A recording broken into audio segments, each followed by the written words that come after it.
নূহ পয়গম্বর তার কওমদেরকে নসিহত করতেছেন, ফাকুলতু ইস্তাগফিরু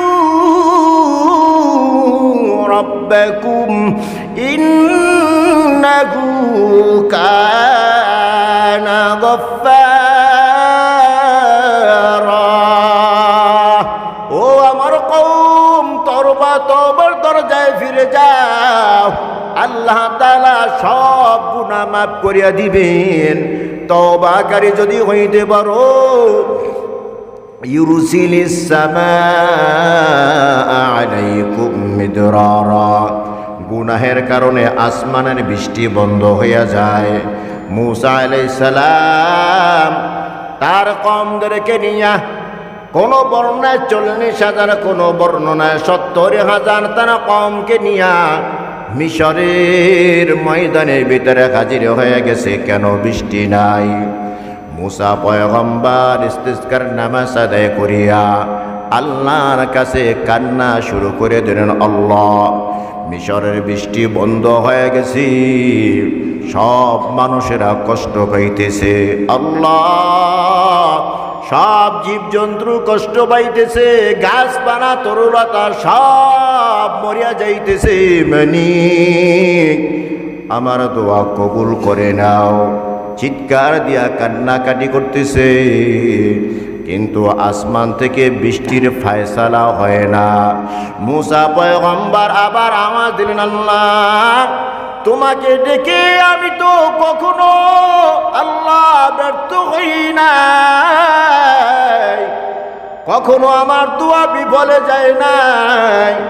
আজকে এত দোয়া করতেছি, এত কান্নাকাটি করতেছি, এক নয় দুই নয়, 40,000 মানুষ নিয়ে তোমার দরবারে হাজির হয়ে গেছি। আল্লাহ, আমাদের কান্নার উসিলায় আমাদের তওবা কবুল করে নাও, বৃষ্টির ফায়সালা করে দাও।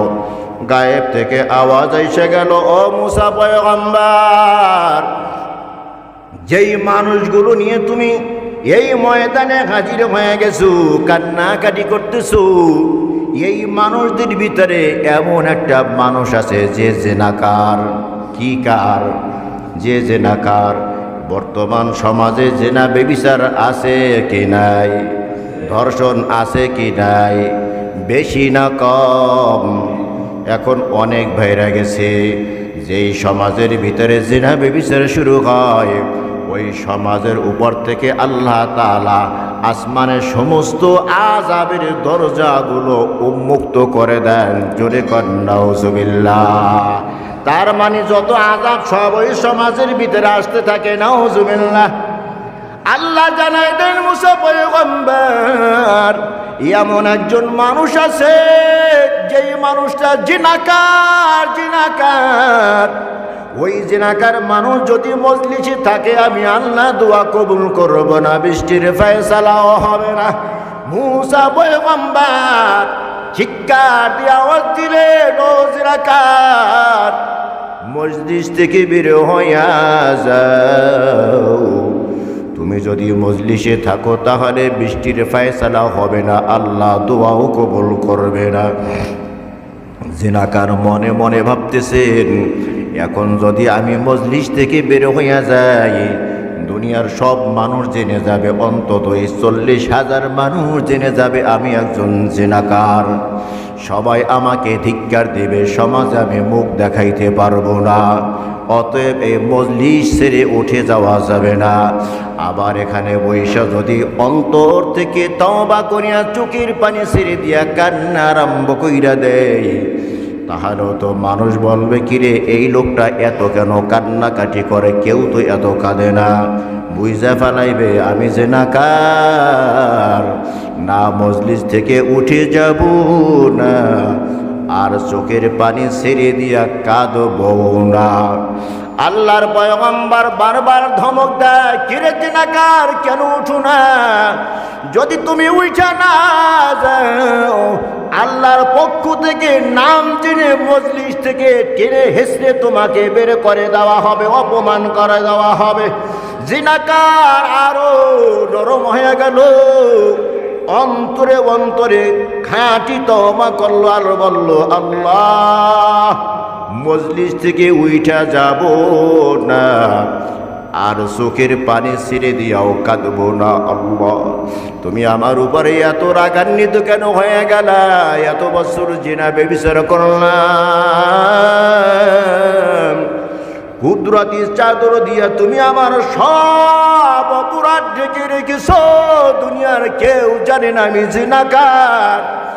আজ তুমি হাজার হাজার মানুষের সামনে কেন তুমি আমাকে অপমানিত করবে? আল্লাহ, তোমার নাম তো সত্তার, তোমার নাম তো সত্তার। ইয়া রহমান, ইয়া রহিম, ইয়া গফফার, ইয়া সত্তার। ও দোষ গোপনকারী, তোমার কাছে আমি দরখাস্ত জানাইলাম, আমার দোষকে তুমি গোপন করিয়া রাখো। আল্লাহ তাআলা তো বাহ্যিক দৃষ্টিতে তাকায় না, মানুষের ভিতরের দিকে তাকায়। কোন দিকে তাকায়? মানুষের অন্তরে কি আছে সেইটার দিকে তাকায়।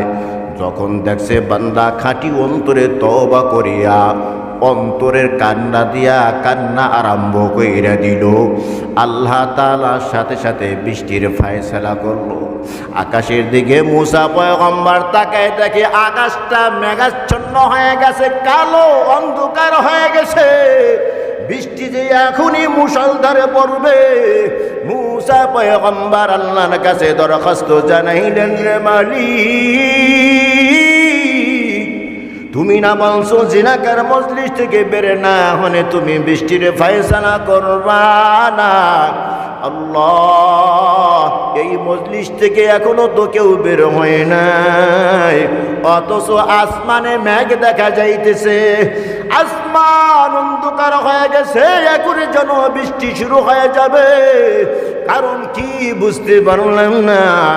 আল্লাহ তাআলা জানিয়ে দিলেন, মুসা পয়গম্বর, যেই জিনাকারের কারণে আমি বলেছি বৃষ্টি দিব না, আমি ওই জিনাকারের কারণেই আজকে আমি বৃষ্টির ফায়সালা করে দিলাম। সুবহানাল্লাহ। মুসা পয়গম্বর বলে, আল্লাহ, তাহলে ওই লোকটাকে একটু দেখতে চাই।